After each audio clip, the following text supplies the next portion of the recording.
വിശാലിനിയുടെ പുതിയ പ്രൊമോയിൽ രാവിലെ ഉറക്കമുണരുന്ന വിഷ്ണു കാണുന്നത് തൻ്റെ കൈ തുണിയൊക്കെ വെച്ച് കെട്ടിയിരിക്കുന്നതാണ്. അത് കണ്ട് വിഷ്ണു സന്തോഷിക്കുകയാണ്. അപ്പോൾ ശാലിനിക്ക് എന്നോട് സ്നേഹമുണ്ടല്ലേ? അന്നേരം അതിൽ എഴുതി വെച്ചിരിക്കുന്ന സോറി എന്ന വാക്ക് ശ്രദ്ധിക്കുകയാണ് വിഷ്ണു. തുടർന്ന് വിഷ്ണു ആലോചിക്കുകയാണ്, ശാലിനി തനിക്ക് ചായ കൊണ്ടുവന്ന് തരുന്നതും സ്നേഹത്തോടു കൂടി തന്നെ കെട്ടിപ്പിടിക്കുന്നതുമൊക്കെ ആലോചിക്കുന്നു.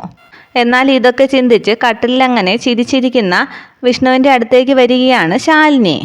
വിഷ്ണുവിൻ്റെ ആ ഇരിപ്പ് കാണുമ്പോഴേ ശാലിനിക്ക് മനസ്സിലാകുന്നുണ്ട് വിഷ്ണു എന്തൊക്കെയാണ് ചിന്തിച്ച് കൂട്ടുന്നതെന്ന്. തുടർന്ന് വിഷ്ണു ചിന്തിക്കുന്നതിന് എതിരായി ചിന്തിക്കുകയാണ് ശാലിനി. സ്നേഹത്തോടുകൂടി വിഷ്ണു തൻ്റെ അടുത്തേക്ക് വരുമ്പോൾ മുടിക്ക് ചുറ്റിപ്പിടിച്ച് കുനിച്ച് നിർത്തി വിഷ്ണുവിനെ ഇടിക്കുന്നതായിട്ട് മനസ്സിൽ കാണുകയാണ് ശാലിനി. അങ്ങനെ രണ്ടുപേരും പരസ്പരം മനസ്സിലൊക്കെ കരുതി അങ്ങനെ നിൽക്കുകയാണ്. തുടർന്ന് പ്രൊമോയിൽ കാണിക്കുന്നത് വിഷമിച്ചിരിക്കുന്ന ശാരികയുടെ അടുത്തേക്ക് വെപ്രാളത്തോടെ വരികയാണ് ശാന്ത. ശാന്ത പറയുകയാണ്, ശാരികയെ രാജീവ് സാറ് ആത്മഹത്യക്ക് ശ്രമിച്ചു. അത് കേട്ട് ഞെട്ടലോടുകൂടി എഴുന്നേൽക്കുകയാണ് ശാരിക. ഇനി തുടർന്ന് എന്താണ് സംഭവിക്കുന്നതെന്ന് നമുക്ക് വരും എപ്പിസോഡുകളിൽ കാണാം. Okay, thank